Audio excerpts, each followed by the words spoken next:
ნაციონალური მოძრაობის წევრების პრივატული შეხვედრა ტრაბზონში აჭარის მთავრობის ყოფილ თავმჯდომარესთან. პარტიის 60 აქტივისტმა, მათ შორის უმაღლესი საბჭოს დეპუტატებმა ლევან ვარშალომიძისგან დავალებები მიიღეს. პარტიის ლიდერმა თანაგუნდელებს რეგიონის მთავრობის კიდევ უფრო მკაცრი კონტროლისკენ მიუთითა. პარალელურად კი საკანონმდებლო ორგანოს ვიცე-სპიკერი ტრაბზონში კიდევ ერთ გასაიდუმლოებულ შეხვედრაზე საუბრობს და მურმან-დუმბაძეს ნაციონალებთან ალიანსში ადანაშაულებს. იმისთვის, რომ ნაციონალური მოძრაობის აქტივისტები პარტიის ლიდერს ლევან ვარშალომიძეს შეხვედროდნენ, ფული შეაგროვეს და ტრაბზონში გაემგზავრნენ.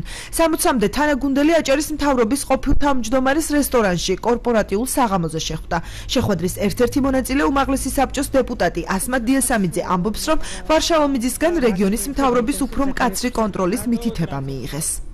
მთავრობის კონტროლზე გაძლიერება იყო ჩვენი მთავარი სასაუბრო თემა. თანხა ჩვენ თვითონ ვაგროვებთ და ჩვენი თანხით წავედით. გიორგი კირთაძისა და რევას ხარაზის თქმით, კორპორატიულ შეკრებაზე საუბარი რეგიონში კრიმინოგენული სიტუაციის გამწვავებას, ინფრასტრუქტურული პროექტების შეჩერებას და ლარის კურსის გაუფასურებას დაეთმო.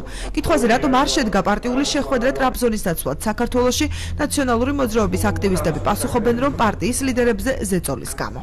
ამ ტიპის შეხვედრები ჩვენ ხშირად გვაქვს ხოლმე პარტიულ ლიდერებთან, მათ შორის ხშირად გვაქვს, რა თქმა უნდა, ლევან ვარშალომიძესთანაც. სამწუხაროდ დღევანდელმა მთავრობამ მოახერხა ყველაფერი იმისთვის, რომ პარტიის ლიდერთა ნაწილი ციხეში ჩასვა, რაღაცა მეორე ნაწილს ქვეყანაში რაღაცა შემოსვლას უკრძალავს. საკითხები შეეხებოდა დოლარის კურსს რეგიონში, მიმდინარე ყველა პრობლემას, ყველა ინვესტიციას, ყველა იმ პროექტს, რომელიც ჩვენს მიერ არის დაწყებული და რომელიც გაჩერებულია, შეჩერებულია. ამ შემთხვევაში რა უნდა გავაკეთოთ? ჩვენ ამ შემთხვევაში უნდა გავაკეთოთ ის, რომ შემოუძახოთ ამ უუნარო ხელისუფლებას, ადამიანებს, რომლებიც ზიან და ჭორიკნობენ. ლევან ვარშალომიძესთან ნაციონალური მოძრაობის წევრების შეხვედრაში საეჭვო გარემოებებს ხედავს უმაღლესი საბჭოს ვიცე-სპიკერი. დავით ბაციკაძის ინფორმაციით, ვარშალომიძე პარტიულ აქტივთან შეხვედრამდე 2 დღით ადრე ტრაბზონში მურმან-დუმბაძეს შეხვდა. ბაციკაძე ვარაუდობს, რომ დუმბაძე ნაციონალურ მოძრაობასთან თანამშრომლობას გეგმავს, რითაც ისინი ხელისუფლების შეცვლას შეეცდებიან.